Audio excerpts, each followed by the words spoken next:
Snow fell softly over an old peach orchard in the Blue Ridge Mountains, but inside one police sergeant's home, silence had taken over.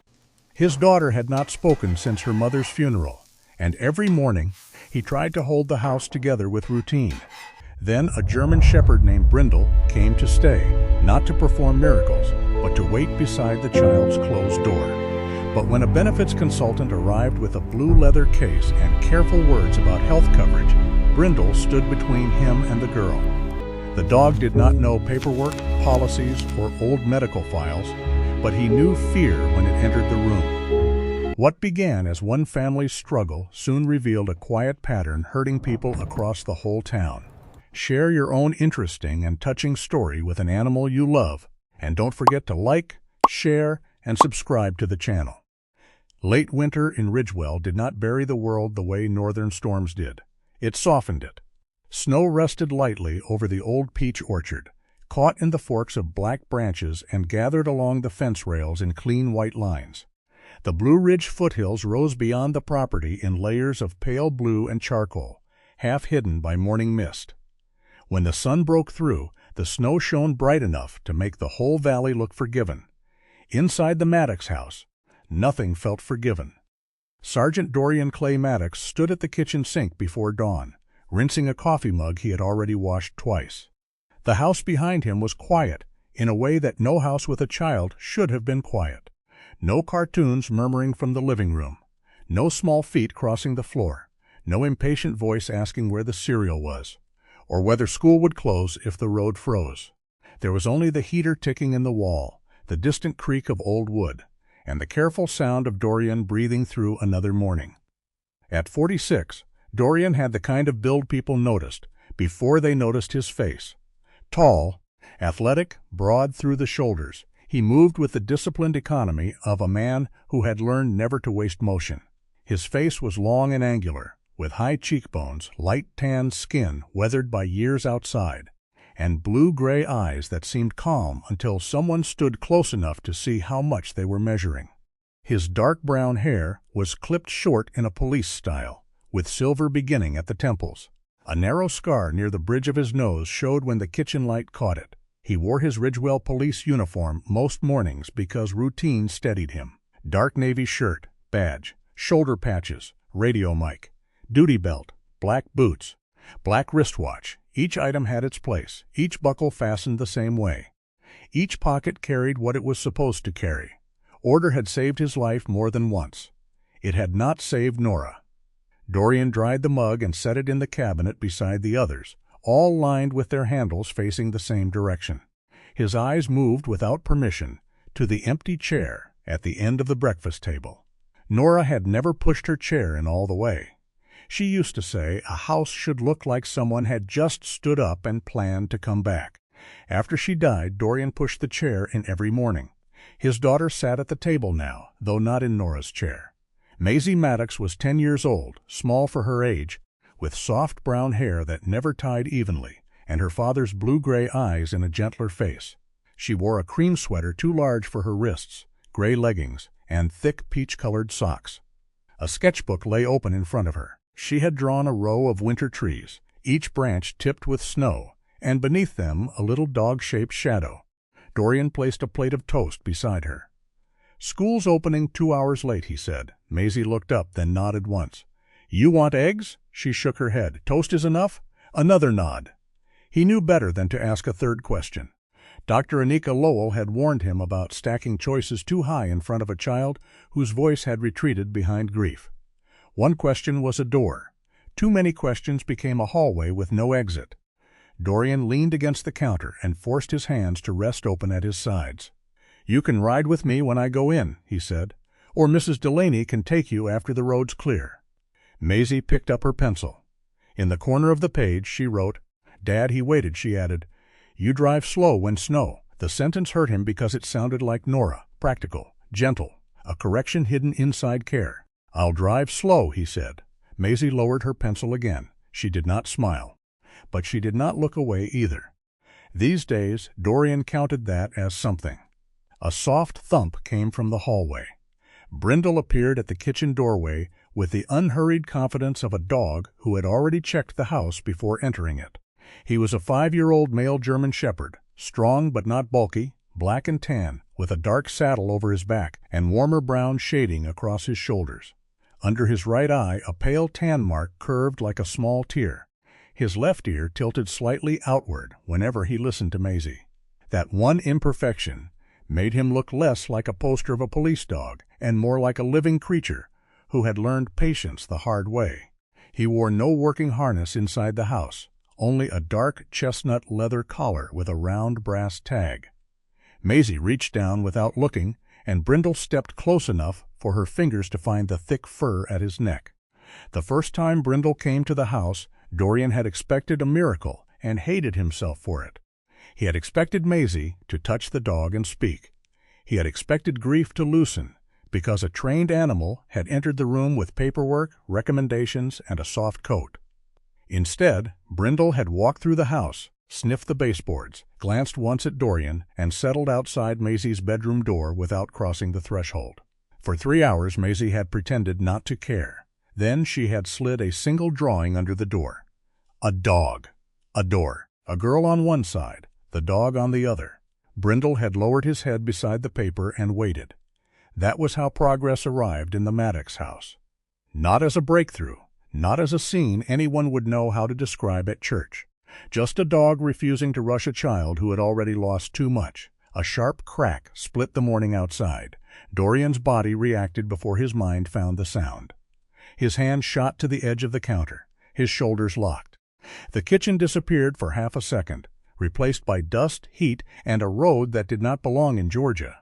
He saw a vehicle tilted wrong, heard shouting he could never quite reach in dreams, felt the old helplessness rise through his chest like floodwater. Then Brindle moved, not toward the window, not toward the noise, toward Maisie. The dog placed his body between the table and the outside wall, standing still, ears up, eyes steady. Maisie froze with both hands flat against the sketchbook. Her breath had gone shallow, but Brindle leaned just enough that his shoulder touched her knee. Dorian forced air into his lungs. Somewhere down the road, a truck rolled slowly past the orchard, one tire flat and slapping the pavement. Just a tire, he told himself. His pulse did not care. Maisie watched him. That was the part he hated most.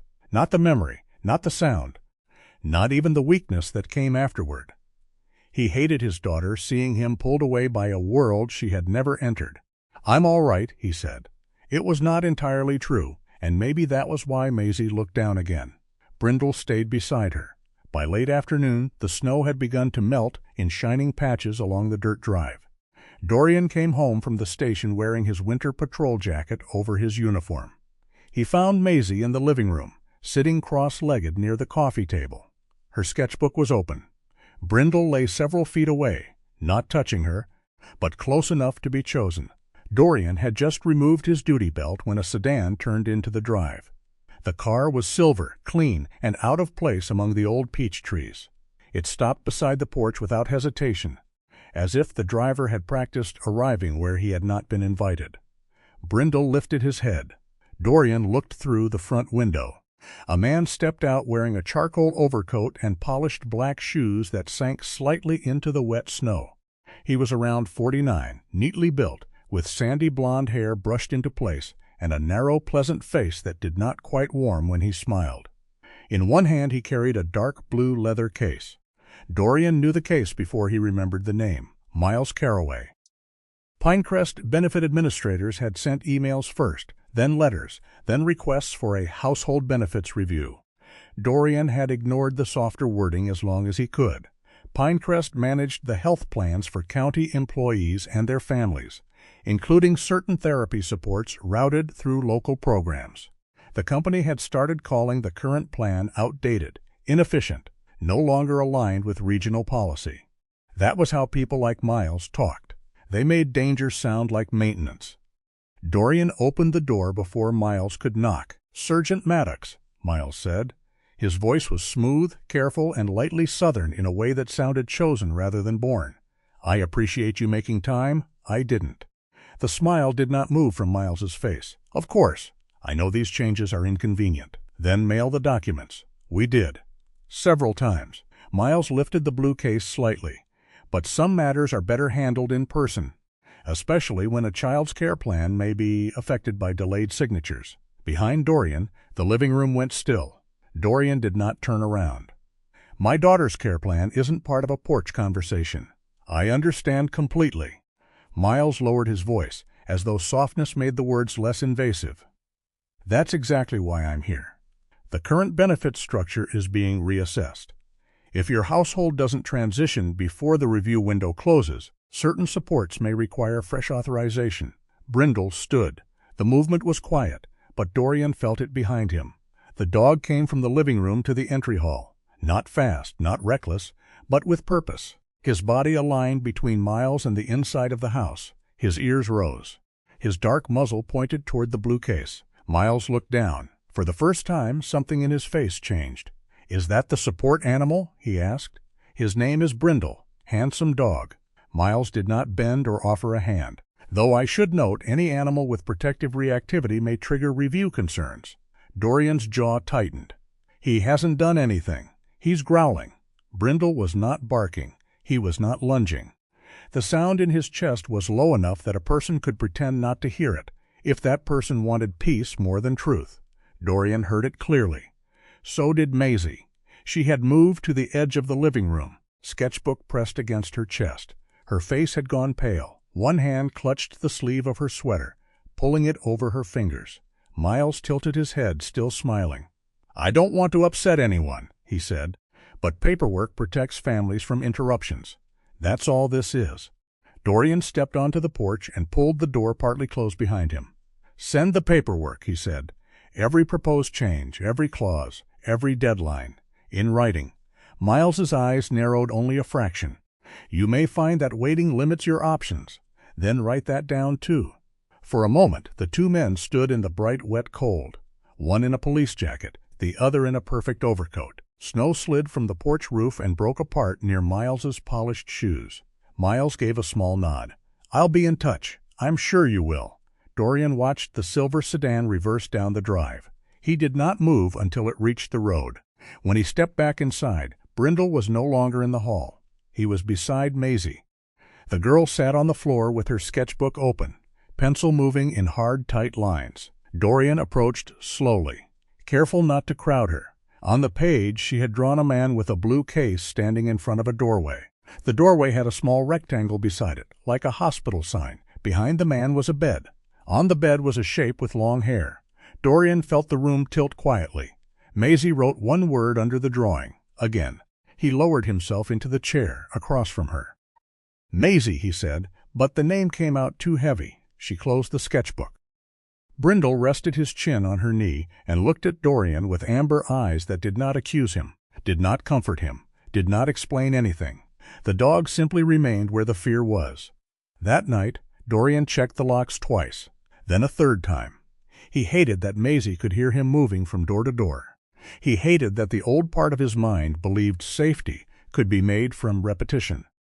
At midnight, he sat on the edge of his bed with his elbows on his knees. The house smelled faintly of wood smoke, laundry soap, and the peach tea Nora used to buy, even though Dorian never drank it.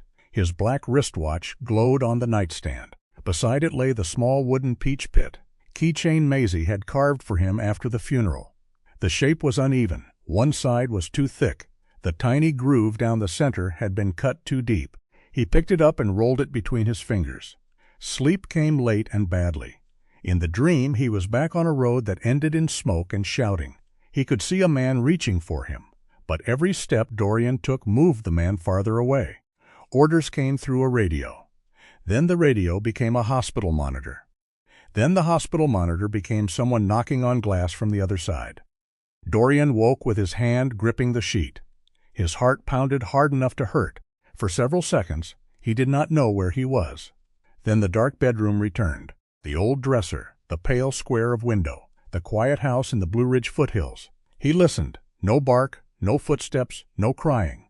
That should have reassured him. It did not. Dorian rose and walked into the hallway. The floorboards were cold beneath his bare feet. A thin bar of moonlight stretched from the landing to Maisie's closed bedroom door. Brindle lay there, not beside Dorian's bed, not in the kitchen, not near the front door where a guard dog might choose to sleep. He lay directly across Maisie's threshold, head lifted, ears relaxed but ready. His body did not block the door entirely. If Maisie opened it, she could step over him.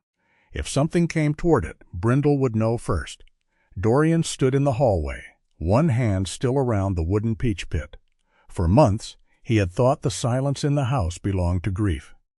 He had thought Maisie's voice was locked away behind the loss of her mother, and his own fear was a separate thing, sealed behind discipline and uniform and years of training. But Brindle understood what Dorian had not. The fear in the house was connected. It moved from father to daughter, from unopened letters to closed doors, from old hospital rooms to the man with the blue case, from sounds on the road to the way Maisie held her breath when adults spoke too softly. Brindle was not guarding against one man. He was guarding the place where no one had yet told the truth. Dorian lowered himself slowly to the hallway floor, several feet from the dog and the door. He did not reach for Brindle. He did not call Maisie's name. He only sat in the moonlit quiet and let the house be what it was. Not safe yet, but not unwatched. By morning, the snow on the orchard road had turned to a thin, shining crust. Dorian drove Maisie to school with both hands on the wheel, though the roads did not require it. He kept the truck slow, just as she had asked. Beside him, Maisie sat with her sketchbook on her lap, and Brindle stretched across the back seat, his dark muzzle resting between the front seats as if he were listening to both of them breathe. The school sat near the old church at the edge of Ridgewell's town square, a low brick building with a flagpole, a playground dusted in white, and yellow buses idling in small clouds of exhaust. Dorian parked across from the entrance. He did not rush Maisie. He had learned that hurry could make even a normal doorway feel like a demand. Maisie zipped her pale peach coat, touched 2 fingers to Brindle's head, then looked at her father. "You have your notebook?" Dorian asked. She lifted the sketchbook. "Lunch card." She patted her pocket. He wanted to say more. He wanted to ask if she was scared, if she had dreamed, if she remembered the man with the blue case, if the word again meant what he feared it meant. Instead, he opened the door and stepped out first. Brindle watched Maisie walk up the salted path toward the school aide waiting at the entrance. The dog did not whine. He did not pull against the leash. Still, his amber eyes stayed on the girl until the door closed behind her. Dorian stood there a moment longer than necessary. His phone vibrated before he reached the truck. The number was local, but not one he knew. He answered without giving his name. "Sergeant Maddox," Miles Carraway said, his voice polished enough to make the cold morning feel staged. "I hope this is a better time." "It isn't. I'll be brief then. I wanted to follow up after yesterday's visit.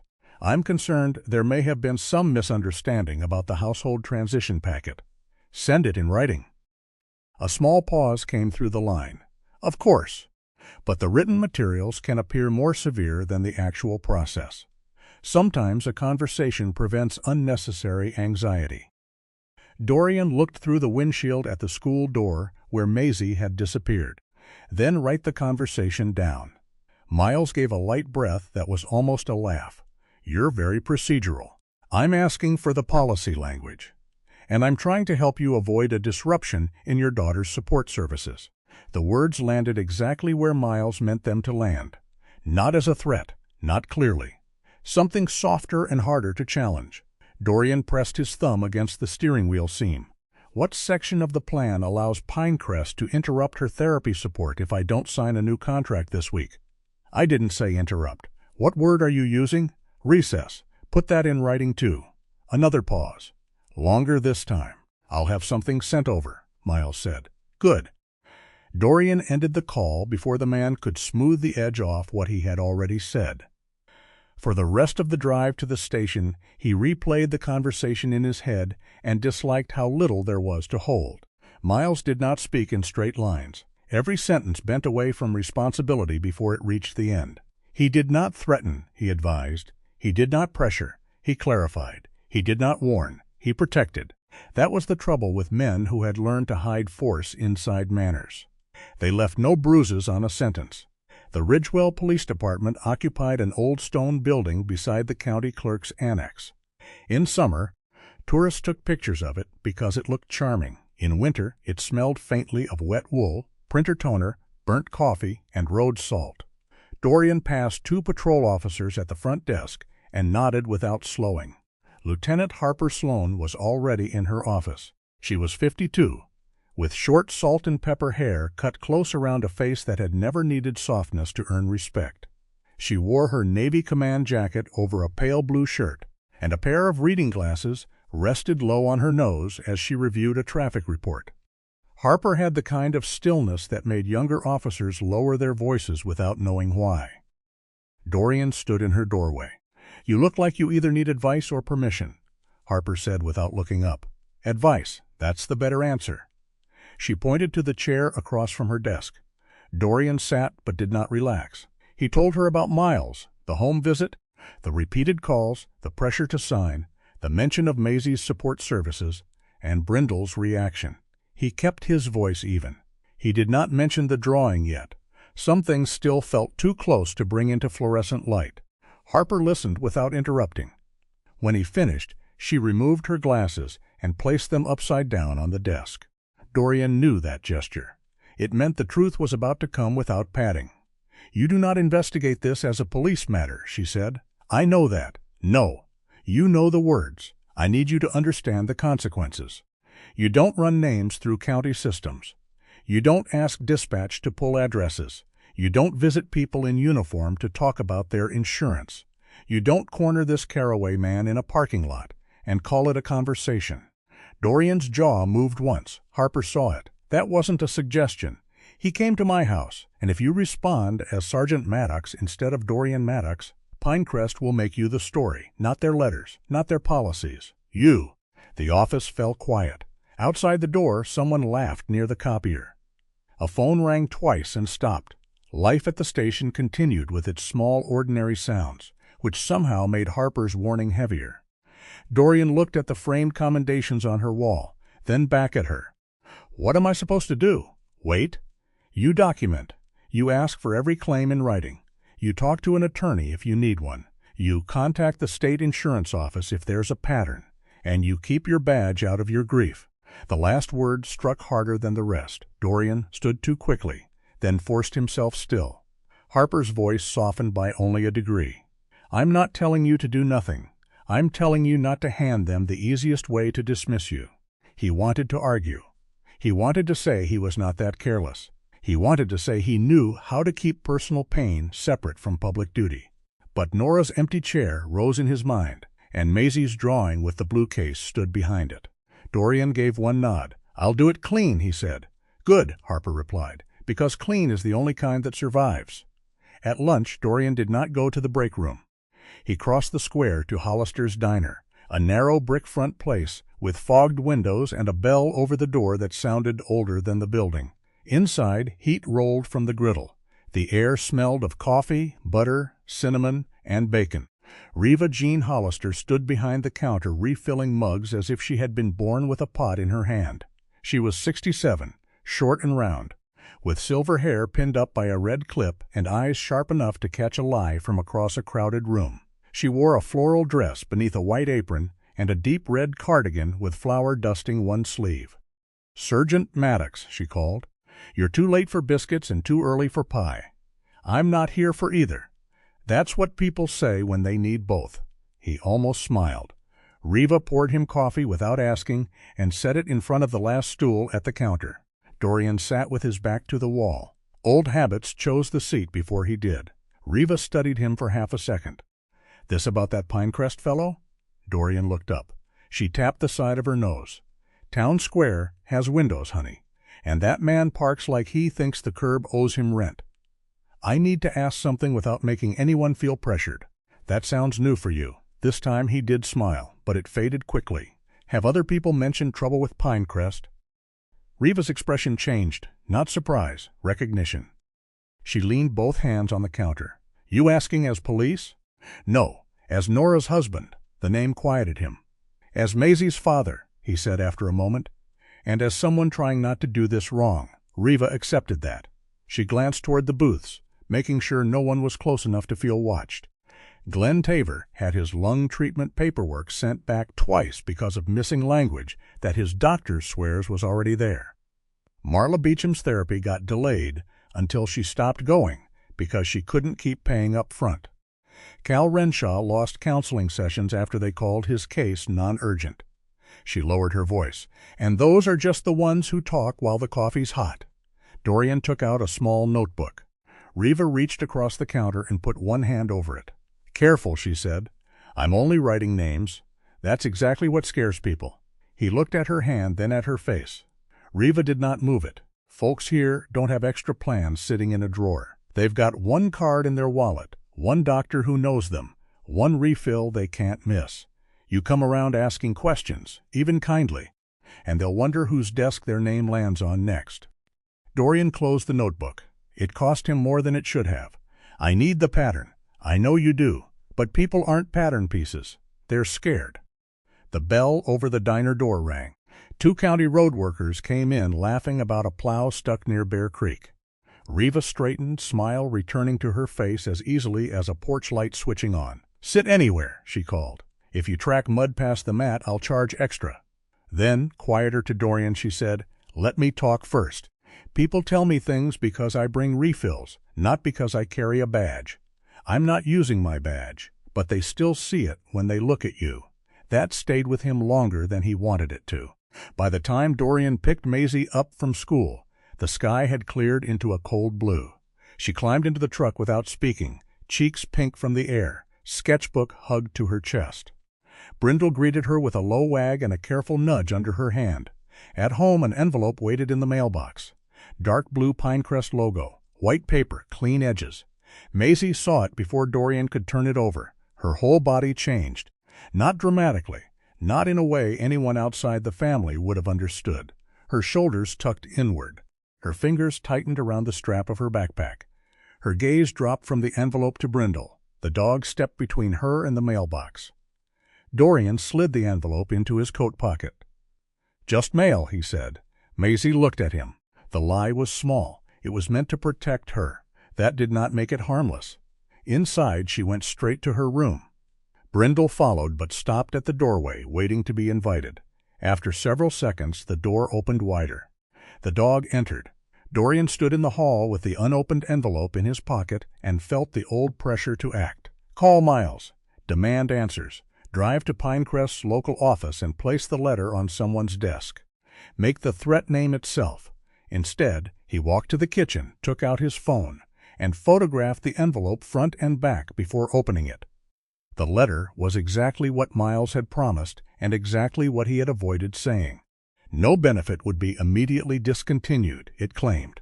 However, failure to transition into the updated plan before the review date could require reauthorization of certain supportive services. Therapy-related animal assistance programs were subject to documentation review. Continued eligibility might depend on current behavioral suitability, medical necessity, and provider certification. Might. Could. Subject to. Review. Words that did not close a door. Words that simply moved the hinges where no one could see them. That evening, after Maisie fell asleep, Dorian found the envelope under her pillow. She must have taken it from the kitchen table when he stepped outside to bring in firewood. The letter was folded into a small square, tucked beneath the corner of her pillowcase like a thing she needed close, because she feared it might grow larger in the dark. Beside it was a drawing, 3 chairs in a waiting room, a clock without hands, a blue rectangle on the floor, a door with no handle. Dorian sat on the edge of her bed and looked at the picture until the lines blurred. Brindle lay beside the bed, awake. "You see it," Dorian whispered, the dog's left ear tilted outward. Dorian returned the envelope to the kitchen, then walked to the hall closet, where Nora's things had been stored too neatly after the funeral. The box he wanted sat on the top shelf, sealed with tape, labeled in Nora's handwriting from a year before she became too tired to organize anything. Medical. Insurance. Do not throw away. He carried it to the dining room table. For several minutes, he only looked at it. Opening the box felt different from checking locks or documenting calls. It was not action. It was surrendering to evidence he had spent years avoiding. Nora's illness had become, in his memory, a fog of appointments and missed dinners and brave smiles over video calls. He had let the details blur because details demanded a person admit where he had been absent. Dorian cut the tape with a kitchen knife and folded back the cardboard flaps. Inside were folders, old envelopes, prescription notes, appeal forms, printed emails, and sticky notes in Nora's slanted handwriting. He touched one of those notes with 2 fingers. Called again. They said pending. He sat down. An hour passed, then another. The house settled around him. The refrigerator hummed. Snowmelt dripped from the roof outside the window. Brindle came once to the dining room, checked on him, then returned to Maisie's door. Dorian read letters that did not say no. They said incomplete, under review, additional documentation requested, case transferred, provider clarification needed, decision pending. He began placing them in order by date. Near the bottom of the box, he found a letter on old letterhead from a benefits administrator that Pinecrest had later absorbed. The paper had yellowed slightly at the edge. Nora had circled 2 lines in blue pen. A requested treatment review had been delayed because the file required additional internal assessment. At the bottom was a signature block. Not a full signature, just an initial and last name. M. Carraway. Dorian sat very still. The name did not prove intent. Harper's voice seemed to say it before his anger could. It did not prove a crime. It did not prove one man had decided Nora's fate from behind a desk. But it proved Miles Carraway was not new to the Maddox family. He had touched their file before. Dorian looked toward the dark hallway, where Brindle kept watch outside Maisie's room. Then he looked back at Nora's box and the years of paper inside it. For the first time since Miles had stood on the porch, the threat had a shape, not a full truth yet, but enough of one to stop pretending it was only paperwork. Lydia Maris did not keep an office that tried to impress people. It sat on the 2nd floor above a closed hardware store at the edge of Ridgewell Square, between a tax preparer and a barber who still used a striped pole. The stairs creaked in 3 places. The hallway smelled of old paper, lemon cleaner, and radiator heat. A narrow window at the landing looked down over the street where snowmelt slipped along the curb in silver threads. Dorian carried Nora's insurance box in both arms. He had carried heavier things through worse places, but the cardboard box made his hands ache before he reached Lydia's door. Her name was printed on frosted glass in plain black letters. Lydia June Maris, civil attorney. No slogan, no promise, no golden scales. "Come in," she called before he knocked a second time. Lydia was standing behind her desk, phone tucked between her shoulder and ear, marking a document with a burgundy fountain pen. She was 45, composed rather than polished, with warm brown skin, dark natural curls cut at her shoulders, and eyes that seemed to sort facts while a person was still choosing words. She wore a charcoal blazer over a cream blouse, sleeves pushed just high enough to show she had already been working for hours. "I'll need the release signed before Friday," she said into the phone. "No, not a summary. The original notice with the date stamp. Summaries are where truth goes to lose weight." She hung up, looked at Dorian, then at the box. "That's either a case," she said, "or a man who hasn't slept. Both maybe. Set it down." Dorian placed the box on the conference table. For a moment he did not remove his hands from it. Lydia noticed but did not comment. That was the first thing he liked about her. He had expected sympathy. Instead, she gave him a legal pad, a pen, and silence. So he told her about Nora. Not everything. Not the mornings when her hands shook too badly to button Maisie's coat. Not the night she apologized to him for becoming expensive, as if illness were bad manners. Not the way he had once answered a message from a hospital parking lot with, "I'll call after briefing," and then had not called until morning. He told Lydia what mattered for the file: the diagnosis, the recommended treatment, the insurance delays, the letters, the transfer to a different benefits administrator, the partial approval that came too late to change much. Then he told her about Miles Carraway. Lydia listened without interrupting. When Dorian finished, she opened the top folder and read the letter with M. Carraway at the bottom.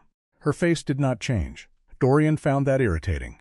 "Well?" he asked. "Well," Lydia said, "this proves a man with that initial and last name touched one part of your wife's file. You think it's coincidence? I think coincidence is not the legal standard you want to hang your daughter's future on." His jaw tightened. He was part of it. Maybe. Probably. But listen carefully. Lydia set the paper down. This letter does not prove he caused your wife's decline. It does not prove he intended harm. It does not even prove he had authority to make the final call. Dorian leaned back as if distance might make the words less sharp. Lydia kept going. If you walk into a room and say this man took your wife from you, Pinecrest will not answer the pattern. They will answer your grief. They will make you sound wounded, unstable, and personal. The room went very still. Dorian's voice lowered. I am personal. Yes, Lydia said. That is why you need someone who is not. He looked toward the window. Below, a woman in a red coat crossed the street carrying a paper bag from the bakery. Ordinary life continued with rude ease. Lydia pulled 3 folders from the box and placed them side by side. Let's stop asking what one man did for a minute, she said. Let's ask what the paper did. For the next hour, Lydia sorted Nora's medical records into a timeline. Dorian watched her make columns. Date requested, response received, reason for delay, department named, action required, days lost. She did not rush. She did not gasp. She did not say how awful. Somehow that made the pattern feel worse. There was no clean denial. That was the first terrible thing. No single sentence said Nora could not receive the treatment. Instead, the letters used softer words: additional review, provider clarification, internal assessment, reauthorization, file transfer, documentation mismatch. Each phrase looked almost reasonable by itself, like a single snowflake on a branch. Together, they became weight. Lydia circled one date. Here, the treatment was recommended. She circled another. Here, the first request for clarification. Another. Here. Same document requested again, but under a different category. Another. Here. Department transfer. Dorian stared at the growing chain. How many days? He asked. Enough to matter, Lydia said. That's not an answer. It's the only honest one until a medical expert reviews causation. She looked up. You need to be precise. They did not write no. They delayed until yes became smaller. The sentence entered him quietly and stayed. He had spent years wanting a door to kick open in memory, a villain to point toward, a moment when everything could have gone differently if only someone had acted with clear cruelty. But this was not cruelty with a raised voice. It was cruelty wearing a name tag, asking for page 2 again. Lydia gave him a consent form template. If there are other families, they need to share their records voluntarily. No pressure, no badge, no promises you can fix their lives. I know. You know it the way men know a stove is hot right before touching it. Despite himself, he almost smiled. Then she slid one business card across the table. Nadine Belcourt, State Insurance Investigator. She won't open a broad review because you found an old name in your wife's file.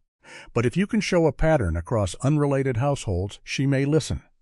May? May is a good word in law. It means the door is not closed. Nadine Belcourt agreed to a phone call that afternoon, but only for 15 minutes. Her voice held no softness wasted on introductions. She asked for dates, plan names, administrator names, whether Dorian was represented by counsel, whether any current claim had been formally interrupted, and whether any other households had signed releases. I have people willing to talk, Dorian said. That is not the same as records. I can get records. Do not collect medical documents casually, Nadine said. Use authorization forms. Keep copies secure. Do not summarize people's conditions in emails. Do not use your department address. Do not imply state action has begun. Dorian closed his eyes. Every instruction was another fence. Understood, he said. Nadine paused. Sergeant Maddox, people often believe a sad story is evidence because it is true. It is not. A true story becomes evidence when it can be checked. He opened his eyes. Through Lydia's window, Ridgewell Square looked small and bright beneath the winter sun. What do you need? He asked. A pattern, Nadine said. Separate households. Similar language. Similar delays. Similar outcomes. And someone besides you holding the file. After the call ended, Dorian remained seated with the phone in his hand. Lydia watched him from across the table. That was the most useful no you'll get this week.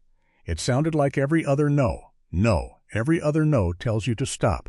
That one told you how to proceed. By evening, Reva Jean's diner had become the safest place to begin. Dorian did not wear his uniform. He came in a slate blue work jacket, dark jeans, and boots still carrying orchard mud. The badge stayed at home in a drawer. That felt stranger than he expected, as if he had left part of his shape behind. Riva had reserved the back booth without making it obvious. She brought coffee first, then a plate of biscuits he had not ordered. "People talk better with butter nearby," she said. The first to arrive was Glenn Taver. He came in through the back door, because Riva had told him he could avoid the lunch crowd that way. Glenn was 61, broad in the shoulders but bowed slightly through the spine, with gray hair crushed under a faded garage cap and hands that looked permanently shadowed by engine grease no soap had ever fully won against. He did not sit until Riva told him twice. "I'm not signing up for trouble," Glenn said. Dorian placed the authorization form on the table, but did not push it toward him. "I'm not asking you to," he said. "I'm asking whether you want your paperwork reviewed by someone who understands the system." Glenn gave a short laugh. "System understands me fine. That's the problem." He had been waiting on approval for a specialist treatment tied to his lungs. Pinecrest had asked for updated notes, then revised notes, then proof that an older medication had failed, then a corrected code. Each time Glenn's doctor responded, another letter came back with new language. While he waited, he sold his old tow truck to cover bills. "That truck was older than my son," he said, looking at his coffee instead of Dorian. "Ran better, too." Dorian did not tell him it would be all right. He only said, "I can help get the documents to the right person." Glenn looked at him then. Something in his face eased, not because the offer was grand, but because it was not. Marla Beecham came next on a different day, after the morning rush. She was 70, small and neat in a lavender sweater, with white hair cut at her chin and purple-framed glasses that made her look more amused than fragile. A retired teacher, she brought her own folder organized with sticky tabs. "I taught 4th grade for 37 years, she told Dorian. "I know when someone is returning homework without reading it." Her physical therapy had been delayed by repeated requests for functional documentation already provided twice. She spoke calmly, but when she showed him the third letter, her fingers trembled. "They never say I don't need help," she said. "They just keep asking me to prove I still hurt." Cal Renshaw did not come to the diner. Dorian met him outside the old firehouse, where the snow had melted around the bay doors. Cal was 58, heavy-shouldered and quiet, wearing a faded red firehouse hoodie under a brown canvas coat. One hand carried a small lighter he turned over and over without using.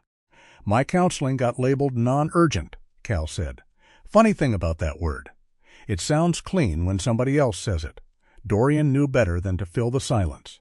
Men like Cal did not step into hard truth if someone crowded the doorway. So he waited.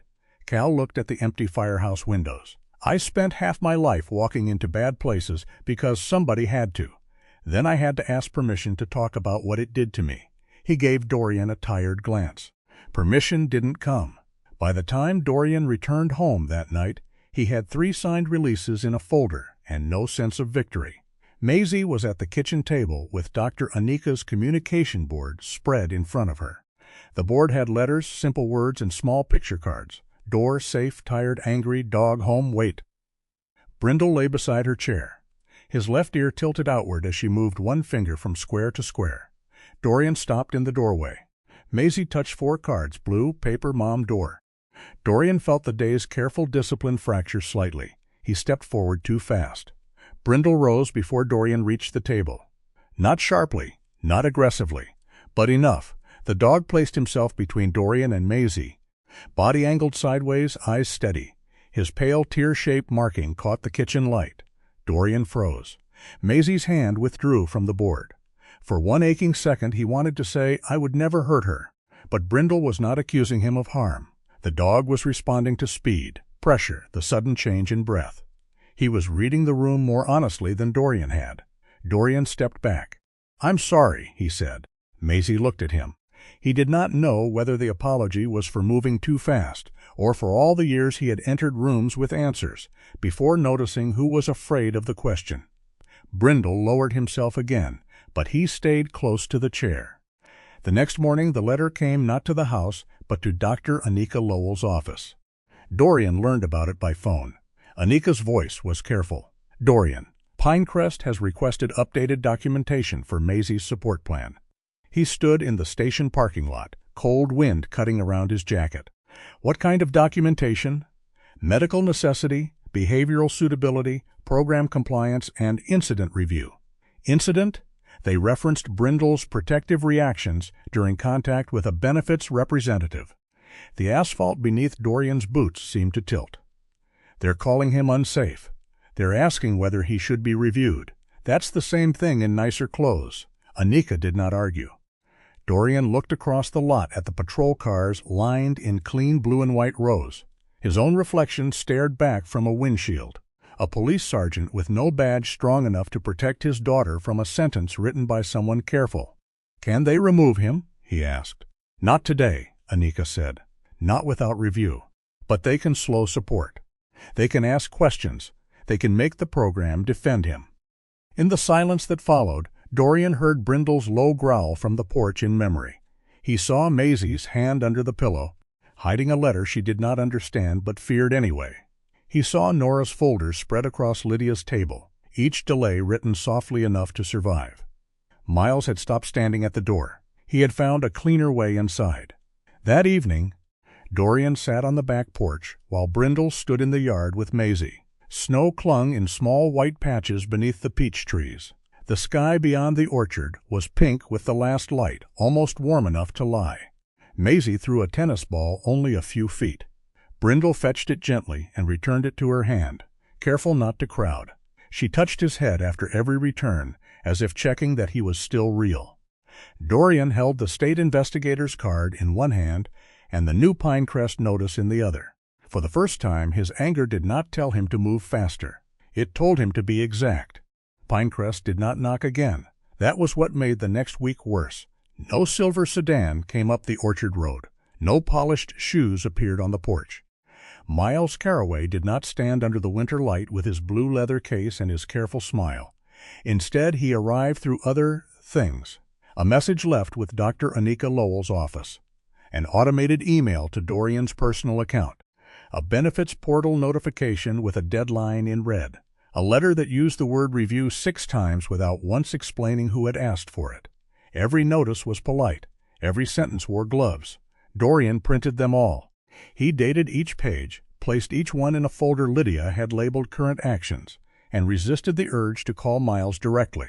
That resistance felt less like patience than holding a door shut against wind. Maisie noticed anyway. She noticed when the printer ran late at night. She noticed when Dorian stood too long over the kitchen counter, with one hand on the wooden Peach Pit keychain. She noticed when Brindle lifted his head before Dorian even unfolded a blue-marked envelope. Children who stopped speaking did not stop listening. On Tuesday morning, Pinecrest formally opened a support services reassessment of Maisie's therapy plan. The notice said the review was routine. It said Pinecrest valued continuity of care. It said families should not interpret documentation requests as an adverse decision. It said everything except why the review had begun 3 days after Lydia sent the first preservation letter. Dorian read the notice twice, then set it on the table face down. Across from him, Maisie sat with her communication board and a bowl of cereal she had not touched. Brindle lay beside her chair. The German shepherd's dark muzzle rested on his paws, but his eyes moved between the paper and Dorian's face. "It's paperwork," Dorian said. Maisie looked at the face-down page. Dorian heard his own voice and disliked it. The words were true in the shallowest possible way. A frozen road was also just weather until someone had to cross it. He turned the page over. "They are asking Dr. Anika to confirm your support plan," he said more carefully. "That does not mean anything changes today." Maisie moved one finger over the board. "Today." Then she touched another square. "Dog." Dorian swallowed. "Brindle stays here today." She watched him for the space where a larger promise might have gone. He did not fill it. At the station, Lieutenant Harper Sloan called him in before he had finished his first cup of coffee. The blinds in her office were half open, striping her desk with winter light. A folder lay closed in front of her. Harper did not invite him to sit until she had removed her glasses and placed them upside down beside the folder. Dorian stayed standing. "That bad?" he asked. "That depends on whether you are ready to hear it without making my morning longer." He sat. Harper opened the folder and turned a page toward him. Miles Carraway filed a formal complaint. Dorian read the first lines, his name, his rank, the word intimidation, the phrase pattern of coercive contact. For several seconds, the room made no sound. "He came to my home," Dorian said, "and he says you used your law enforcement position to interfere with his work." "I didn't. I know what you told me. I also know how this reads if Pinecrest wants it to read badly." Dorian pushed the page back. "He is trying to cut me off from the file.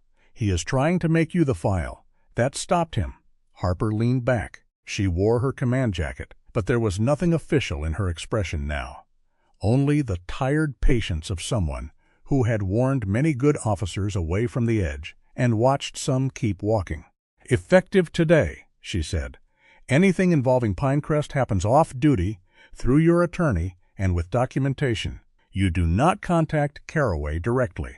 You do not talk about this with people while wearing department gear. You do not use this building as your war room." The word war landed wrong.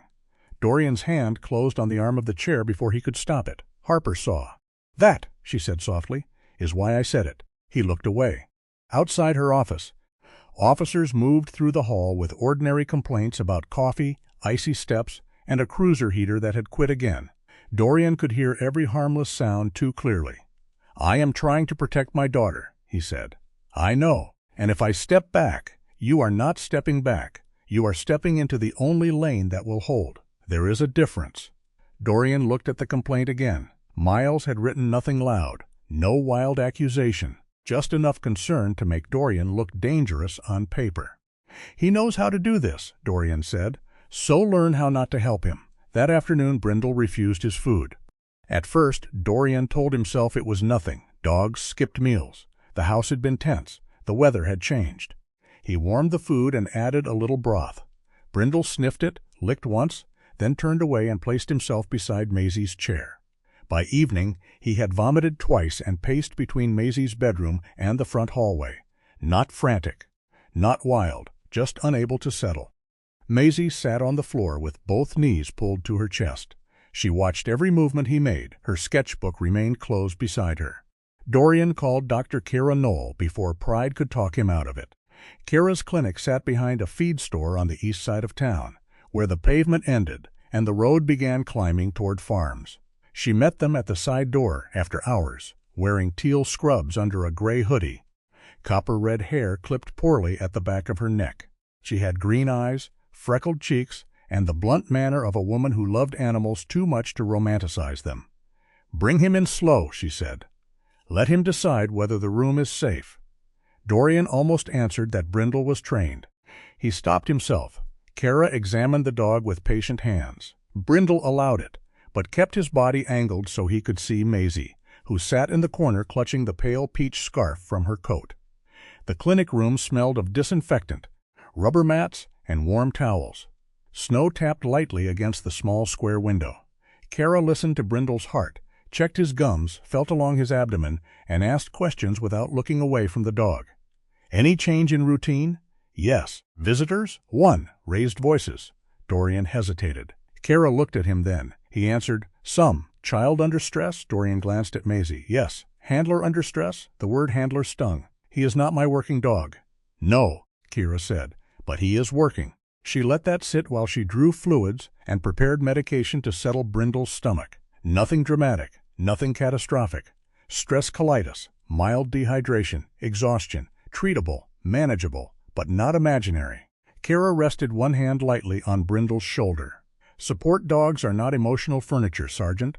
They don't absorb fear without cost." Dorian looked down. "He helps her. I believe that. He wakes me when I have bad nights, too." "I believe that, too." Kara's voice did not soften.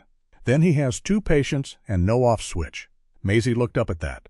Dorian felt the sentence enter the room and rearrange everything in it. 2 patients. No off switch. He had thought of Brindle as help because that was what the program called him. A support animal, a trained companion, a bridge, a calm presence. But somewhere between the first blue envelope and the last restless night, Dorian had asked the dog to do what no one creature should have to do. Hold Maisie steady. Pull Dorian back from dreams. Stand guard at doors. Read the room before people admitted what was in it. Kara gave him instructions. Small meals, fluids, quiet routines, reduced stimulation, no unnecessary public outings, and most importantly, less emotional pressure in the house. How do I do that? Dorian asked before he could make the question sound less helpless. Kara finished writing. Start by not treating calm like another assignment. The next day, Dr. Anika came to the house instead of holding their session in her office. She arrived wearing a sage green cardigan beneath a camel coat, carrying her canvas bag of picture cards and pencils. Her presence changed the room in ways Dorian envied. She did not fill silence. She made room for it. Maisie sat near the coffee table. Brindle lay on his peach beige blanket, tired but watching. Dorian stood by the fireplace until Anika glanced at the space beside the sofa. You can sit, she said. I'm fine. I know. Sit anyway. He did. Anika spread the communication cards slowly, giving Maisie time to look at each one. Door, safe, tired, angry. Dog, dad. Wait, paper. Maisie touched paper, then dog, then sick. Dorian's chest tightened. Anika did not rush to comfort her. You noticed Brindle felt bad. Maisie nodded. You were scared. Another nod. Dorian leaned forward. He's getting better. Anika raised one hand slightly, not to stop him harshly, but to slow the room. Maisie watched her father. Dorian sat back. Anika turned to him. She does not need us to erase the fear before she finishes showing it. That sentence became the hardest thing he did all day. Nothing. Maisie touched the board again. Dad, angry, door. Dorian stared at the three words. He wanted to defend himself. He wanted to explain that anger was not at her, that his voice changed because men like Miles knew how to make paper feel like a hand around the house, that every review notice pulled him back to hospital corridors and unanswered calls. Instead, he said yes. Maisie looked at him, surprised by the lack of explanation. I have been angry near the doors, he said, and near the letters, and sometimes I move too fast. Brindle lifted his head. Dorian kept his voice low. That is mine to work on, not yours, not his. Maisie's fingers hovered over the board. Then she touched weight. Anika's eyes shifted briefly to Dorian. Not praise. Warning. Do not celebrate too loudly. So he nodded once. I can wait, he said. In the following days, waiting became a practice with no applause. Dorian stopped opening Pinecrest letters in the kitchen. He scanned them in the mudroom after Maisie went to bed, then placed them in Lydia's folder. He stopped standing between Maisie and the nearest exit when they talked. He stopped asking the same question 3 different ways. When a truck backfired on Route 19 and his pulse surged hard enough to blur the edges of the room, he stepped outside, gripped the porch rail, and returned only after his breathing had slowed. Brindle began eating small meals again. Not enough to make Kira pleased, but enough. Meanwhile, Lydia found the first hard thread. It came in a late-night call while Dorian stood in the orchard. Flashlight pointed toward a damaged fence post he had not yet repaired. The trees around him looked black against the snow, each branch holding a narrow seam of white. I compared the letters, Lydia said. Which ones? All of them. Nora's older notices, Glenn's, Marla's, Cal's, and 3 others Riva helped route to me. Dorian straightened. They used the same paragraph structure, Lydia continued. Different plans, different patients, different years, but the same sequence. Initial concern, documentation gap, internal review, reclassification, fresh authorization. And there is a formatting error in the 3rd paragraph that repeats across multiple letters. A template. More than a template. There are internal code strings in the footer. Most people would miss them because they look like print artifacts. Dorian looked toward the house. Through the window, he could see Maisie sitting on the living room floor beside Brindle, her head bent over the communication board. Is it enough? It is enough to ask better questions. That was all Lydia would give him. These days, Dorian had learned to respect answers that did not pretend to be larger than they were. The last piece of the chapter came from Dr. Benton Arledge. He had avoided Dorian twice, once by claiming a full schedule, and once by sending his nurse to say he had patients waiting. On Friday evening, he called and asked Dorian to meet him at the back entrance of his clinic. Benton Arledge was 59, tall and thin, with a tired stoop and a white coat thrown over a blue-gray flannel shirt. His gray beard was trimmed badly, as if he remembered grooming only after leaving the house. He carried a cracked brown leather folder under one arm. I don't like being pulled into fights with benefit administrators, Benton said before Dorian spoke. "I'm not here to pull. Good. Because they can make life difficult for patients who already have enough difficulty." Dorian waited. Benton looked toward the clinic windows, where one exam room light still glowed. "I had a patient admitted this morning after waiting too long for approval that should have been simple," he said. "Not because one person forgot, because every reply required one more piece of paper that had already been sent." He handed Dorian the folder. "Give that to your attorney, not from me to you. From me to her with authorization. I'll testify to process, not blame." "That matters," Dorian said. Benton nodded, but there was no pride in it. It should have mattered sooner. That night, snow fell again, light and silver under the porch lamp. Maisie sat on the living room floor beside Brindle. The dog rested with his head on his paws, tired but calmer. Dorian sat several feet away, close enough to be present, far enough not to crowd. The communication board lay between them. Maisie moved her finger slowly. "He is tired. Because of us?" Dorian felt the question open something he would have rather kept sealed. He did not reach for her. He did not reach for Brindle. He did not rush to say no because no would have been easier than honest. After a long moment, he lowered himself from the chair to the floor. "Maybe," he said quietly, "because I asked him to carry too much." Maisie looked at Brindle. The dog's left ear shifted, catching the sound of Dorian's voice. Dorian placed both hands open on his knees. "But we can learn," he said. "All of us." Outside, the peach trees held the new snow in silence, waiting for a spring they had not yet earned but would still receive. The notice from the state office arrived on a Thursday morning, folded into an envelope so plain it did not look powerful enough to change anyone's life. Lydia called Dorian before he opened it. "Do not read it while standing in your kitchen," she said. He looked at the envelope in his hand. "How did you know?" "Because men like you open bad news standing up, as if posture can protect them." Dorian sat. Outside the window, the old peach trees held a lace of fresh snow along their branches. Morning light turned the orchard bright and almost gentle. Maisie sat at the far end of the table, with her sketchbook closed beside her bowl. Brindle lay on his blanket near the stove, still thinner from the bad week, but eating small meals again. Dorian opened the envelope. The state insurance office had agreed to hold a preliminary administrative hearing. The language was narrow, cautious, and unsentimental. It would not decide everything. It would not accuse Pinecrest of wrongdoing. It would determine whether enough concern existed to require broader production of internal procedures and temporary protection of certain active support services. In other words, it was not victory. It was the first official room Pinecrest could not fully control. Dorian read the notice twice, then handed it to Lydia on the phone as if she could see through the line. "What does this mean for Maisie's support plan?" he asked. "It means Pinecrest will have to explain why they opened reassessment when they did. It does not mean they will stop voluntarily. And for the others, it means their records matter." He looked toward Maisie. She had stopped pretending not to listen. "When?" "Monday morning," Lydia said. "Atlanta, 9:30. The room seemed to shrink around the date. Dorian had spent years trusting urgency. If something had to be done, he did it. If a person needed to be moved, he moved. If danger appeared, he acted before fear had time to make a speech. But this kind of urgency asked him to sit with paper for 4 days and let the process advance one careful inch at a time. 4 days was a long time for a man who did not sleep well. By Friday afternoon, Reva Jean Hollister's diner had become something between a breakfast counter and a records room. Snow pressed softly against the front windows.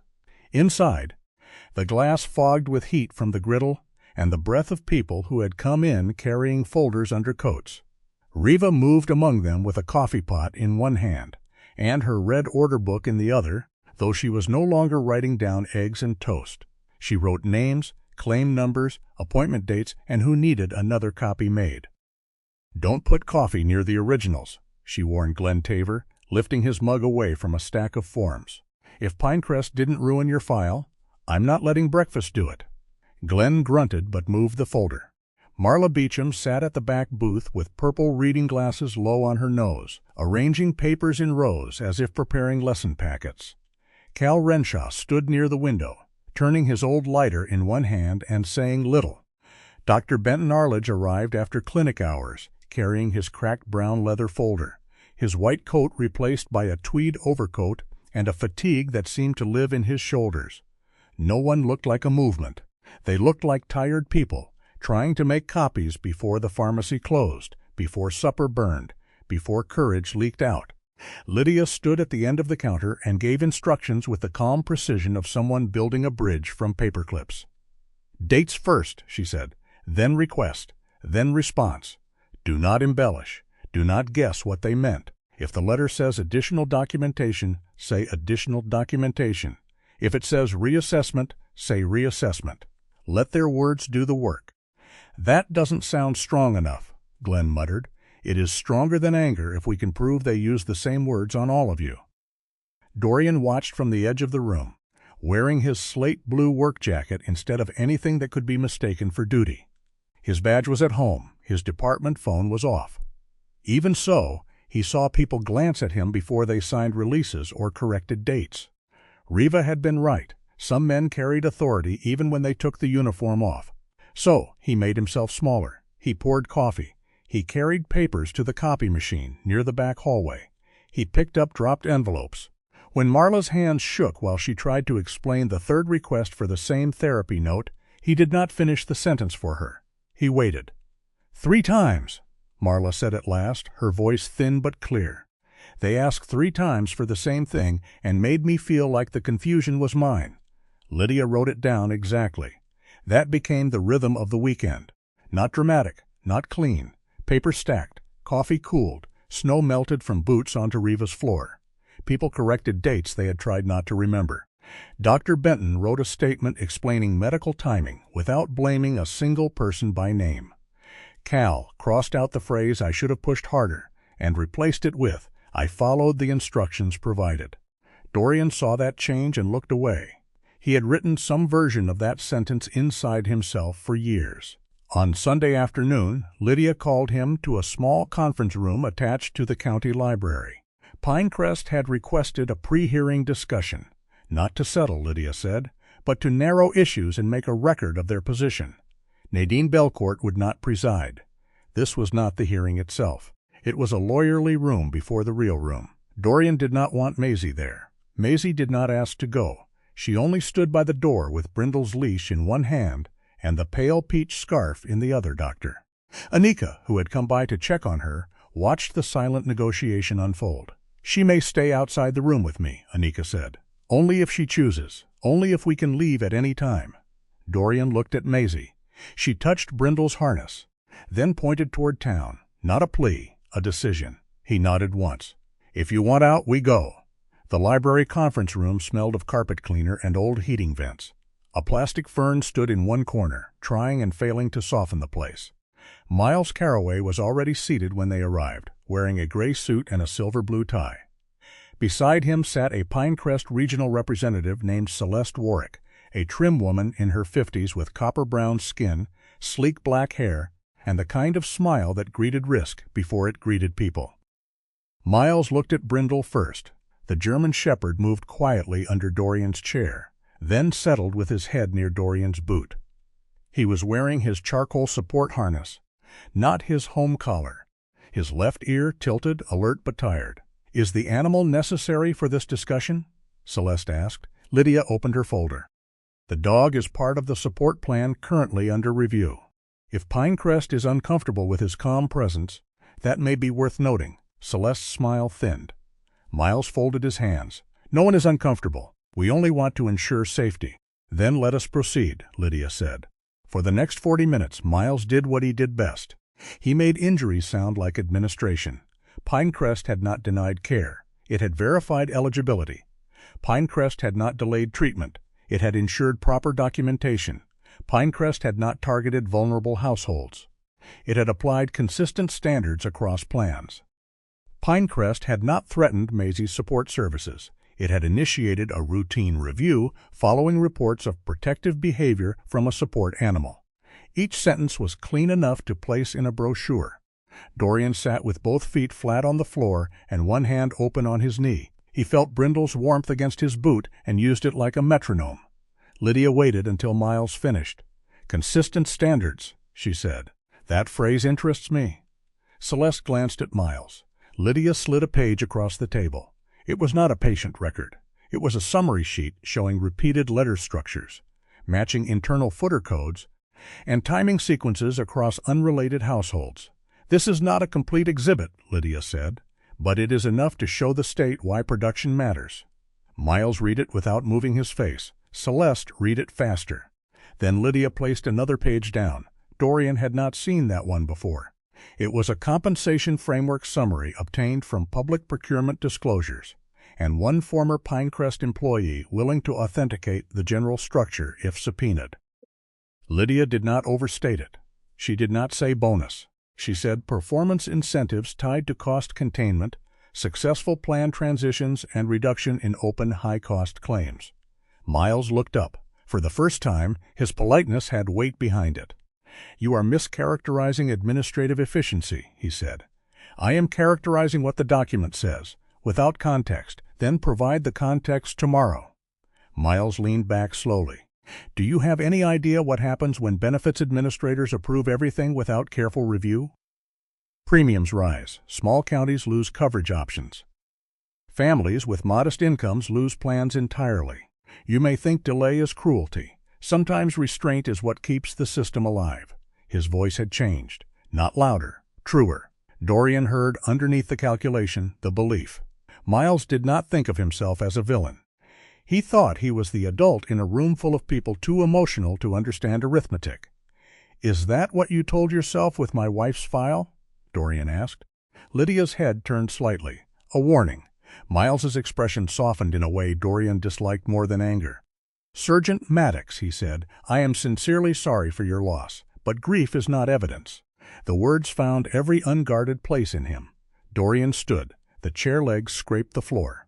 Outside the conference room, Maisie looked up from where she sat with Anika near the window. For 1 second, Dorian saw Miles not across a library table but down a long corridor of years. Nora's handwriting on sticky notes, Maisie smaller and silent in a black dress. Hospital messages answered too late, every delayed letter wearing a different version of the same face. Brindle rose under the table, not with a bark, not with a growl. He pressed his muzzle against Dorian's knee, a small, steady pressure, warm, present, insistent. Dorian looked down. Brindle did not pull him away from danger. There was no danger in the room that would make sense to a report. The dog only brought him back to his body before his grief borrowed his voice. Dorian sat down. Lydia waited one breath, then another. "Tomorrow," she said, looking at Miles, "we will let the records speak." Miles adjusted his cuff. "I look forward to clarity." Dorian did not answer. That night, Brindle got worse. At first, he only refused dinner.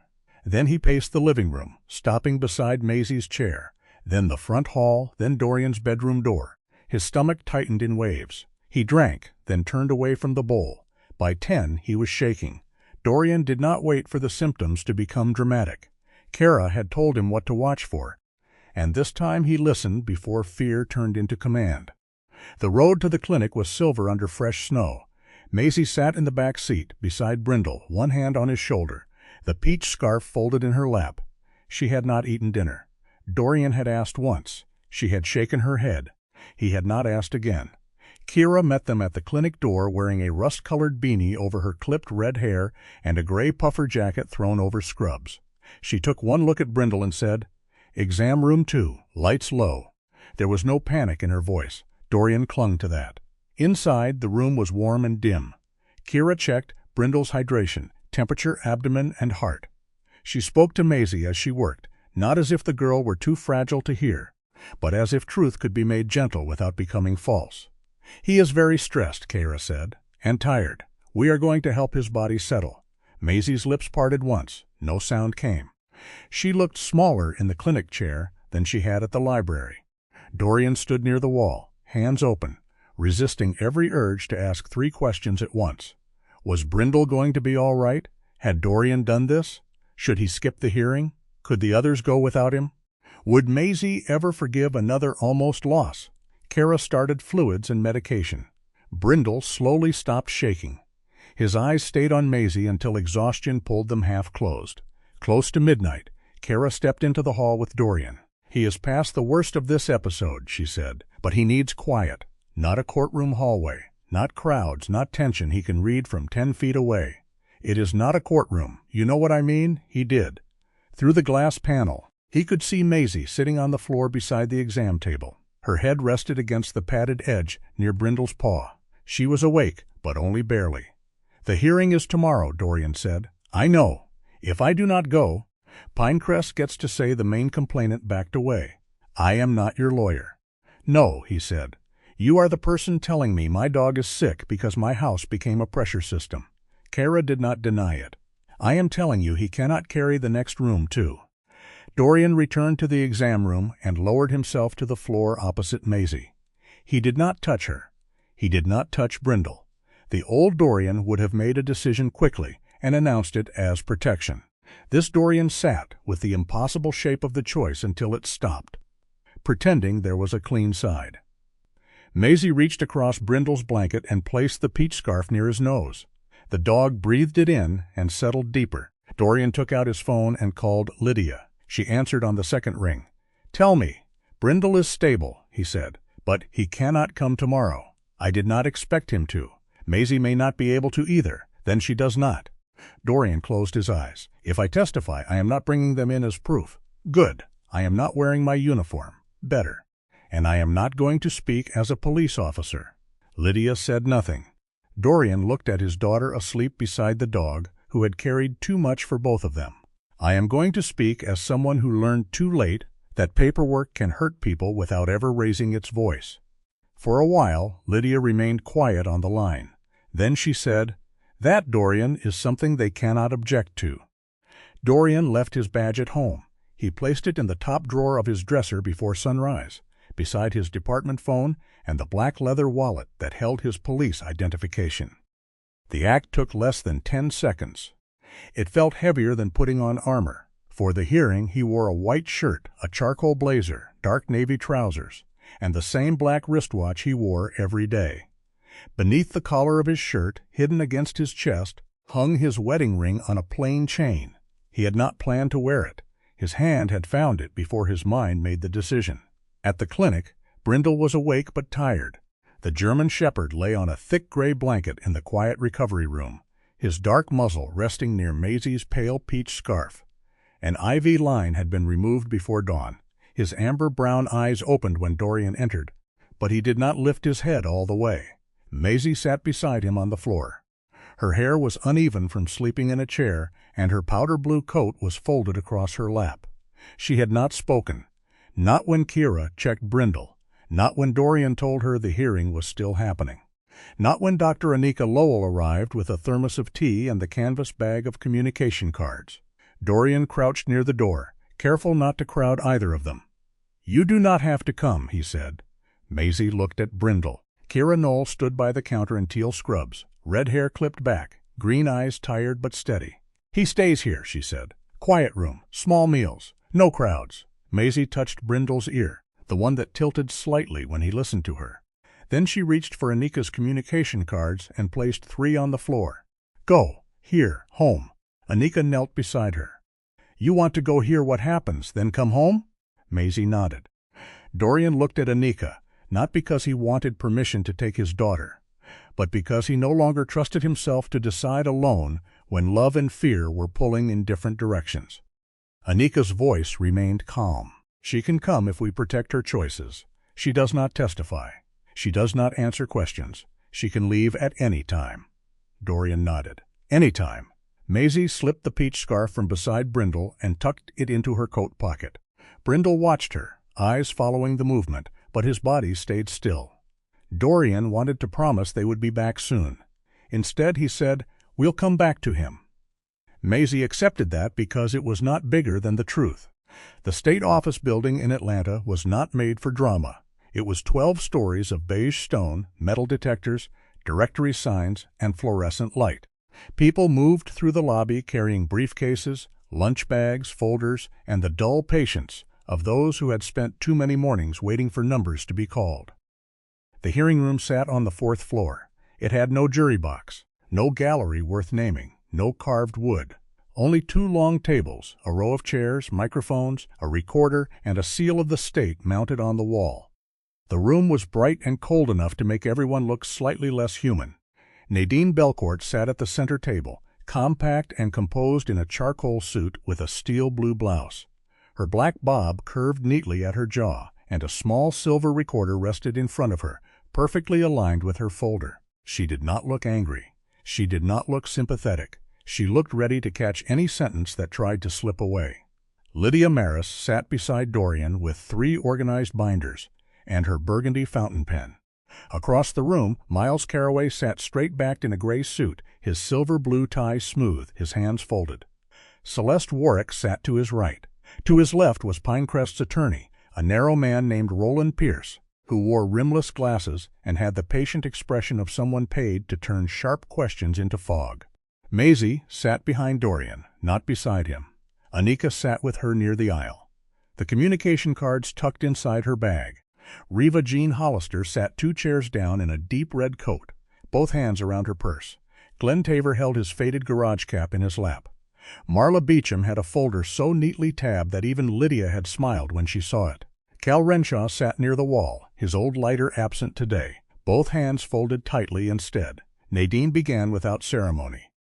This is a preliminary administrative hearing to determine whether sufficient basis exists for additional review of Pinecrest Benefit Administrators' handling of certain claims and support services. This is not a final finding. It is not a civil trial. It is not a criminal proceeding. We will stay within the record. Dorian liked her more for that. No one here was going to be saved by atmosphere. Pinecrest went first. Roland Pierce spoke smoothly about complex health systems, careful stewardship, rising costs, and the danger of approving services without updated documentation. Celeste added that Pinecrest served rural communities with limited resources and had a duty to protect plan stability for all members. Miles spoke only when asked direct questions. He acknowledged that he had worked for a predecessor administrator years earlier, and that some of those operations had later been absorbed into Pinecrest. "I may have handled correspondence connected to Mrs. Maddox's file," he said, "but that would have been within standard procedure. No individual liaison makes treatment decisions alone." It was an answer built to be technically true. Lydia did not object. She wrote something with her burgundy pen. Then she began to build the opposite of fog. She did not start with Nora. She started with structure. Dates appeared. Letters appeared.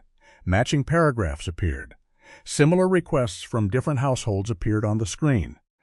Lydia was careful not to claim more than the documents showed. She said pattern where she had pattern. She said possible incentive where she had financial language. She said delay where the date chain proved delay. Dr. Benton Arledge testified next. He looked uncomfortable in his brown suit, as if the tie were a medical device he did not trust. But his voice steadied when Lydia asked what late approvals meant in ordinary medicine. "It means a treatment plan can become outdated before it begins," he said. "It means symptoms can worsen while a patient is doing everything asked of them. It means a family may think they are waiting for paperwork when, clinically, they are losing time." Pinecrest's attorney asked whether every delayed treatment caused harm. "No," Benton said. "That is why I am not saying every delay caused harm. I am saying repeated delay in time-sensitive care increases risk, cost, and distress. That is not emotion. That is practice." Glenn spoke after him. He did not dress his story up.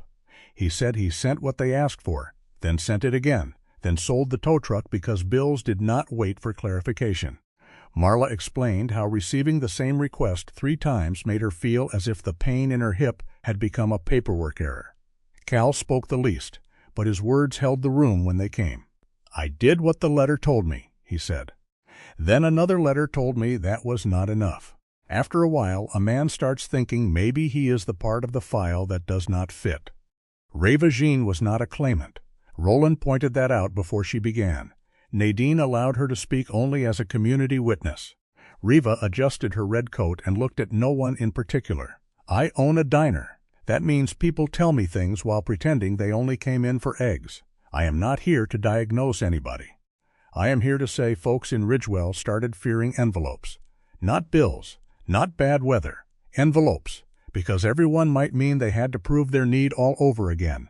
Dorian looked down at the table. Lydia touched the edge of his binder. His turn. He stood without his badge, without Brindle, without the uniform that usually gave people a simple way to understand him. For a second, he felt less like himself. Then he realized maybe that was necessary. "My wife's name was Nora," he said. The room became quiet in a different way. "I wanted Mr. Carroway to be the whole answer. I wanted one face for what happened, because one face is easier to hate than a process. But that is not why I am here." Miles watched him without blinking. Dorian continued. "My family lost time. We lost choices. We lost trust in words that were supposed to help us understand our options. I cannot tell you that one letter changed everything. I can tell you that letter after letter made it harder for my wife's doctors to act within the window they believed mattered." He paused, but not because he had lost control. Because he had learned not to outrun the truth. "My daughter stopped speaking after her mother died. Her therapy support is now under reassessment after I began asking questions about these files. I am not asking this room to decide based on my grief. I am asking this room to look at whether the same kind of delay touched other families too." Roland Pierce stood. "Sergeant Maddox," he said, placing careful emphasis on the title. "You have spoken openly about service-related stress symptoms, have you not?" Lydia rose. "Relevance?"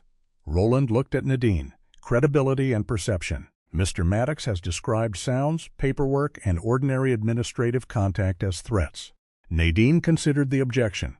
"Limited questioning. Keep it narrow." Roland turned back. "Is it true that you experience heightened startle response?" "Yes." "Disturbed sleep?" "Yes." "Would it be fair to say you may interpret neutral events through the lens of prior trauma?" Dorian felt the room watching him. He could deny the frame. He could explain. He could argue that Miles was using a wound as a blindfold. Instead, he breathed once. "Yes," he said, "that can happen." Roland's face brightened slightly. Dorian did not let him keep it. "But these letters are not a startle response. These dates are not my sleep. These matching codes are not a memory. The people who testified today are not symptoms. They are households with records. If my history made me look closer, then let the documents decide whether there was something to see." No one moved. Miles looked down for the first time. Dorian sat. A phone buzzed softly in Anika's bag. She silenced it, glanced at the screen, then looked toward Dorian. Her expression changed just enough for Maisie to notice. Maisie reached for the phone before anyone could decide whether to hide the moment. It was a message from Kara, a photo. Brindle awake on the clinic blanket, his head lifted, the peach scarf tucked beneath his chin. Under it, Kara had written, "He is looking for his girl. Stable, but not eating yet." Maisie stared at the picture. Dorian turned halfway in his chair. "Maisie?" Her lips trembled. Anika reached gently for the communication cards. But Maisie did not look at them. She kept both hands around the phone, eyes fixed on the dog who had stayed at every threshold she could not cross alone. Then, in a voice so small that it seemed to surprise the air before it reached anyone else, she said, "Brindle." The room went still. Not the theatrical silence after a revelation. Not the silence of people realizing a case had been won. It was the quieter silence of adults remembering too late that every system they discussed eventually entered a child's body. Dorian did not stand. He did not rush to her. He did not say her name like a reward. He only turned fully in his chair and let her see that he had heard. Maisie looked frightened by her own voice. Anika placed one steady hand on the back of her chair. "You are safe," she said softly. "You do not have to say anything else." Nadine waited until the room settled. When she spoke, her voice remained the same as before. That mattered. "This office does not make findings based on emotional impact alone," she said. "However, the documentary record presented today shows sufficient consistency across multiple unrelated files to justify expanded review." Celeste's posture tightened. Nadine looked down at her notes. "Pinecrest Benefit Administrators is directed to preserve and produce internal procedures, template correspondence, review routing rules, and incentive frameworks relevant to the claims discussed here. Pending review, reassessment actions affecting trauma-related support services in the identified files are temporarily stayed." Existing services are to remain in place unless an independent provider identifies immediate clinical grounds for change. Roland Pierce began to object. Nadine lifted one hand. You may file a written response by the deadline. Today's order is procedural. Procedural. The word that had been used to delay now opened a door. Miles did not look at Dorian. He looked at the recorder, as if seeing it for the first time. The hearing ended without applause, without handshakes, without anyone being led away. People gathered their folders. Chairs scraped. Reva Jean wiped her eyes and pretended she was searching for a peppermint. Glenn put on his cap. Marla held Cal's sleeve for balance as they stood. In the hallway, the state building noise returned all at once. Elevators, footsteps, voices, a vending machine humming near the wall. Dorian crouched in front of Maisie. He kept space between them. You want to go home to Brindle? He asked. Maisie nodded. Her face was pale, her eyes wet and startled, as if her own voice had come from somewhere she had not known was still alive. Dorian wanted to tell her how proud he was. He wanted to say Nora would have heard. He wanted to fill the hallway with every word he had held back for months. Instead, he held out his hand, palm up, halfway between them. Maisie looked at it. Then she placed her fingers in his. Not tightly, not for long, but enough. Dorian rose beside her, and together they walked toward the elevators, not as people who had won, but as people who had been allowed to return to the one who was waiting. The first thing that changed after the hearing was nothing anyone could frame. No company representative apologized on television. No executive stood in front of cameras, promising to do better. Miles Carraway did not disappear from Ridgewell in disgrace by sunset. Pinecrest did not collapse under the weight of one morning in a state office. The change came in the form of letters. This time, the letters were not blue. They arrived on plain state letterhead, with language that still belonged to offices and regulations, but carried a different kind of weight. The reassessment of Maisie's trauma support services was temporarily stayed. The current therapy plan would remain in place pending independent review. Pinecrest had been directed to preserve and produce template correspondence, routing procedures, and incentive guidelines related to the claims discussed at the preliminary hearing. Dorian read the first letter at the mudroom counter, not the kitchen table. Old habit made him want to stand over it until every line surrendered its meaning. New discipline made him sit on the bench where Maisie kept her boots and read slowly. Brindle rested in the living room, no harness, only his dark chestnut collar. He was still recovering. Kira had sent him home with instructions written in large, impatient handwriting. Quiet routine, small meals, no crowded rooms, no emotional weather systems. Dorian had read that last phrase 3 times. No emotional weather systems. It sounded like something a veterinarian should not have needed to write. It was also the most accurate description of what the house had become. Maisie sat on the rug near Brindle's blanket, drawing with her knees tucked beneath her. She no longer hid every envelope, but she still watched mail as if it might change shape when adults stopped looking. The morning after the hearing, she had said nothing. The day after that, she had whispered Brindle's name once in the hallway, then covered her mouth with both hands as if sound itself had startled her. Dorian had not cheered. He had wanted to. Instead, he had nodded, slow and steady, and said, "He heard you." That was all. The second change came through Lydia. She called 2 days after the state order, her voice rough from lack of sleep, but still brisk enough to make tiredness sound like strategy. "Temporary protection is in place for the identified support cases," she said. "Do not mistake that for final justice. I won't. You will. Everyone does the first time a door opens." Dorian looked through the window at the orchard. Snow remained in the shadows, but the ground beneath the trees had begun to show dark brown lines. "What happens now?" "Pinecrest produces documents. Nadine reviews. We prepare civil claims for the families with enough damages and enough proof. Some cases may settle, some may not. Miles has been removed from Blue Ridge accounts pending review. Removed. Temporarily, administratively, not punished in the way people want punishment to look." Dorian let the words settle. Part of him still wanted a cleaner ending for Miles. A public admission. A name stripped of its power. Something visible enough to make the years behind Nora's folders feel answered. But justice that depended on spectacle had begun to seem smaller to him than it once had. "Is he still saying he followed procedure?" Dorian asked. "Yes, of course he is." "Do not let that surprise you," Lydia said. "People can hide inside procedure for years. Being pulled into daylight does not mean they step out willingly." At Hollister's diner, Riva Jean taped a new sign beside the register. "Insurance paperwork help. Thursdays, 4 to 6 bring letters, dates, questions, and patients." Under it, in smaller handwriting, she added, "No shame served here." By the end of the first Thursday, 6 people came in. Only 2 needed help with Pinecrest. One had a Medicare question. One did not understand a pharmacy denial. One brought a letter from a hospital billing office and cried before she finished unfolding it. Riva did not pretend to know everything. She poured coffee, made copies, and directed people to Lydia's office, Dr. Benton Arledge's clinic, or the state helpline Nadine had provided. "Turns out," Riva told Dorian later, "half the town has been scared of mail and calling it being bad with paperwork." Dr. Benton started keeping a stack of plain-language medical summaries ready for patients whose treatment required prior approval. He hated the extra work. He did it anyway.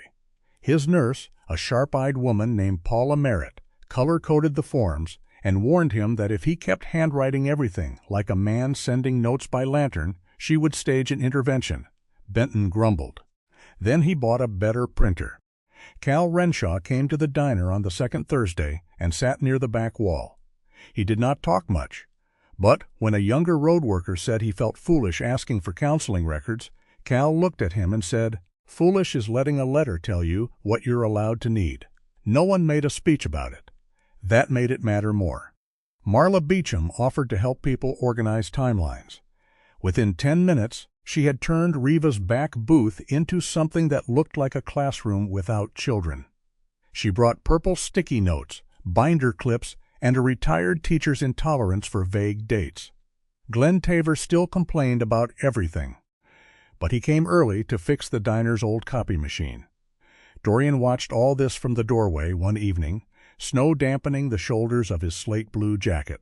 For months he had imagined justice as a single direction. Push hard enough and the person blocking the door would move. Now he saw something different. Justice could also be a diner table, where an old teacher helped a mechanic find the date of a letter, a doctor writing one more clear sentence after a long clinic day, a woman with a red order book refusing to let shame sit alone, people building a path wide enough for the next frightened person to walk. At the station, Harper Sloan waited until Dorian had returned fully to duty before calling him in. This time, there was no complaint folder on her desk. There was a proposal. "Community Trauma Response Coordinator," she said, sliding the page toward him. Dorian read the title once, then again. That sounds like a job created by a committee that wanted fewer syllables and lost. Harper's mouth twitched. Probably. What is it? Part-time assignment at first. Liaison work. Schools, clinics, crisis response, family services, animal support programs when appropriate. Not enforcement. Not investigation unless there is an actual police matter. You help people reach the right door before they are standing in a hallway with no idea who to ask. Dorian leaned back. It sounded soft. That was his first reaction, and he disliked himself for it. Harper saw the thought cross his face. "You think this is beneath you. I didn't say that. You didn't have to. Your eyebrows put in the report." He looked down at the page. "I spent a long time being useful in a different way," he said. "I know. I'm not sure I know how to do this."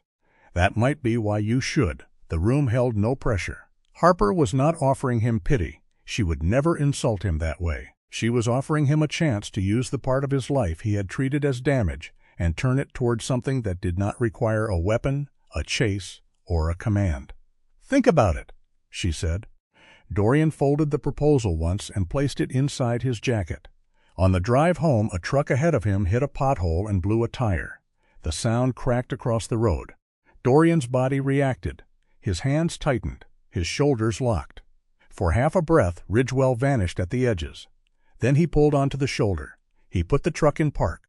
He looked at the wooden Peach Pit keychain hanging from the ignition, uneven and familiar. He breathed in through his nose, out through his mouth, counted the fence posts along the road, named 5 things he could see: snow on pine branches, a red mailbox, tire steam, his own hand, the orchard hill beyond the bend. The panic did not disappear, but it passed through without taking him with it. When he got home, he told Maisie the truth in the kitchen. "A tire blew on the road," he said. "It scared me.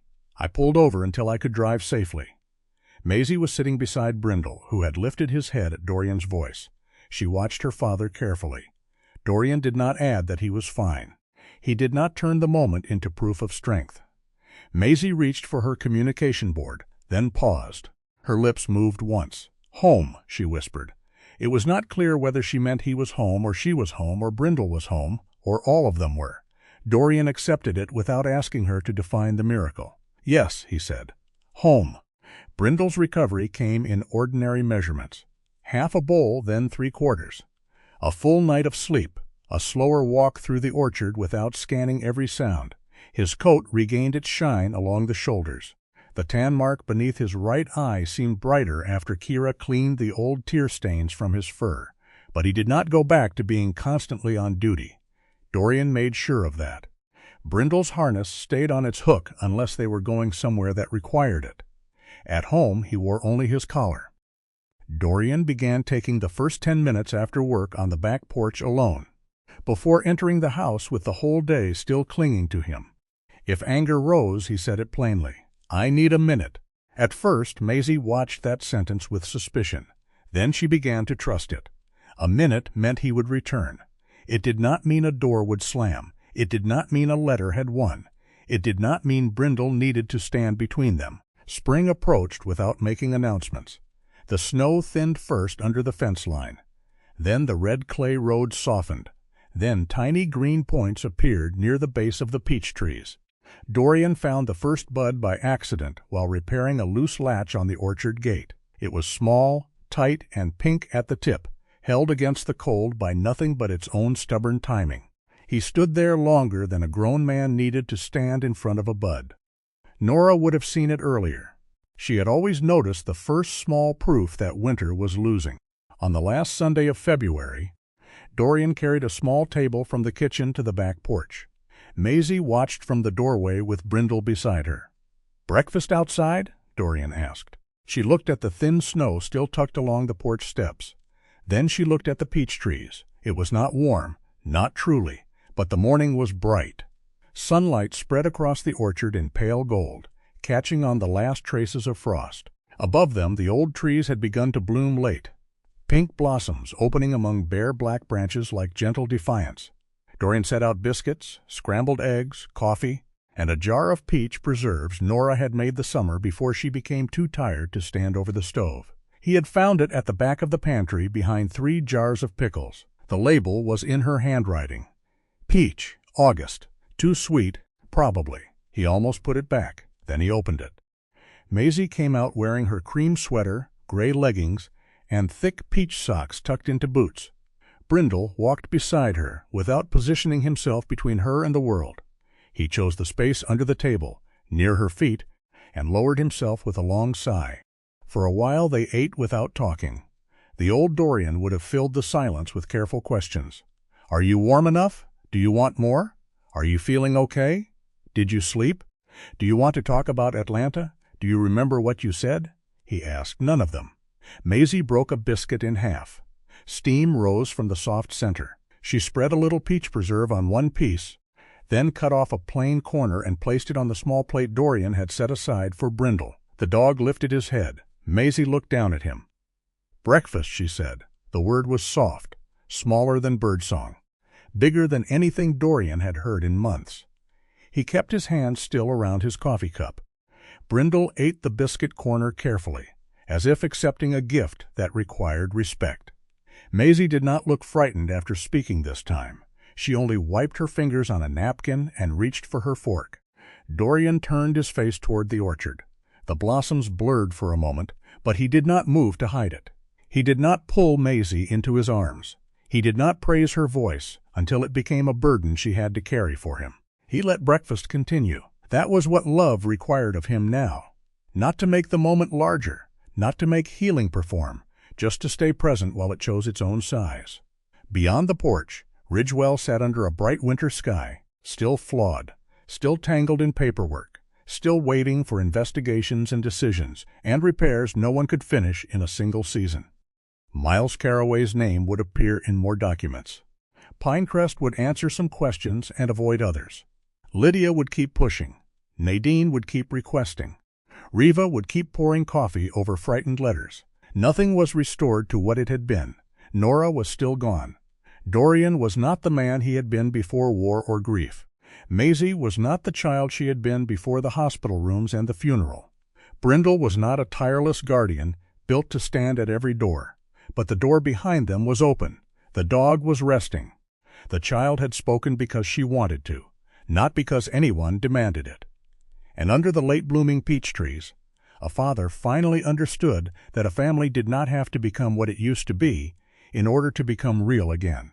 Sometimes healing does not arrive as a loud victory. Sometimes it comes quietly through one honest word, one open door, one meal shared without fear, and one loyal dog finally allowed to rest. Dorian, Maisie, and Brindle did not get back the life they lost, but they found something gentler and more honest, a way to live with the truth, to protect without controlling, and to love without asking healing to perform on command. Maybe that is where grace often meets us too. Not after everything is fixed, but while we are still learning how to breathe, forgive, speak, and begin again. If this story touched your heart, share your thoughts in the comments. Tell us where you're watching from, and please like and subscribe for more stories of courage, loyalty, and quiet hope. May your home be filled with peace, and may every closed season in your life find its late-blooming spring.